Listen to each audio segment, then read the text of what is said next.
I want there to be more conservatives that are trying to participate in academia, but I feel like the leading thought or the leading speaking out against it is basically saying it's a waste of time. It's completely lost. So I think that the alternative to that is that you're seeing on the right a growth of, for example, alternative universities. Saying, yeah, but that's the worst thing. No, I don't think so at all. I think competition is a great way of incentivizing some change on behalf of universities that may have forgotten that there's an entire other side of the aisle in the United States. No shot. I don't think even you think that. So first of all, let me make clear. Go. I think the entire educational system at the upper levels, if you're not in STEM, is a complete scam. I think it's a complete waste of money. I think it's a complete waste of time. And I think that it's all it is a formalized, very expensive sorting mechanism for people of IQ. That's all it is. People take an SAT, you go to a good school, you take 4 years of bullshit. I know, I did it at UCLA. And then we analyze based on your degree where you should go to law school. I could have gone directly from high school to law school with maybe 1 year of training and then done 1 year of law school and been done. Okay, the reality is that this is a giant scam. And this, again, is a bipartisan problem, but it's just a generalized problem.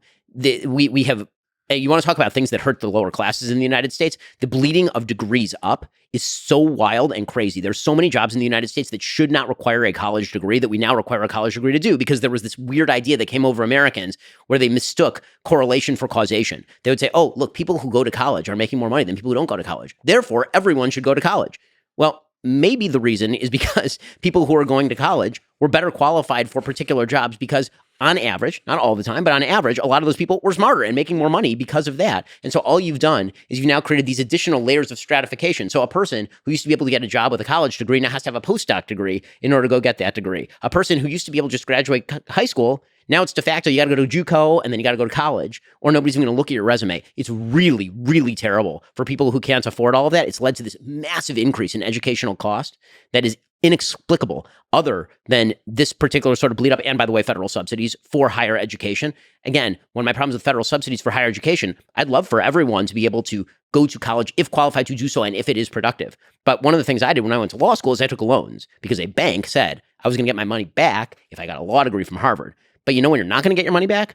If you're a bank, you're not going to lend to some dude who wants to major in, art theory, because is that a good bet? There's no collateral, right? If I give a loan for a house, I can go repossess the house. How do I repossess your garbage college degree from UCLA? There's no way to do that. So, this is the broader conversation about education in general. I think the educational system is cruising for a bruising. And I think all that's necessary for it to completely collapse on the non-STEM side where you actually learn things is for people who employ to simply say, give me your SAT score and I will hire you for an apprenticeship directly out of high school. That it would cut out so much of the middleman. But as far as the general point that you're making about institutions, I may disagree on the education and how far it's gone. In general, I agree with you. So it's in general, I agree. And I get to use my favorite longest word in the English language here. I would consider myself in many cases an anti-disestablishmentarianist. Nice. Right? You see, I like to drop that. That's it, because if you're an establishmentarian, that means you like the disestablishmentarianism. Right. So I'm an anti. So can you say that word, Dustin? That's the one we all learned growing up. Anti-disestablishmentarianism is the longest word in the dictionary. So he is also.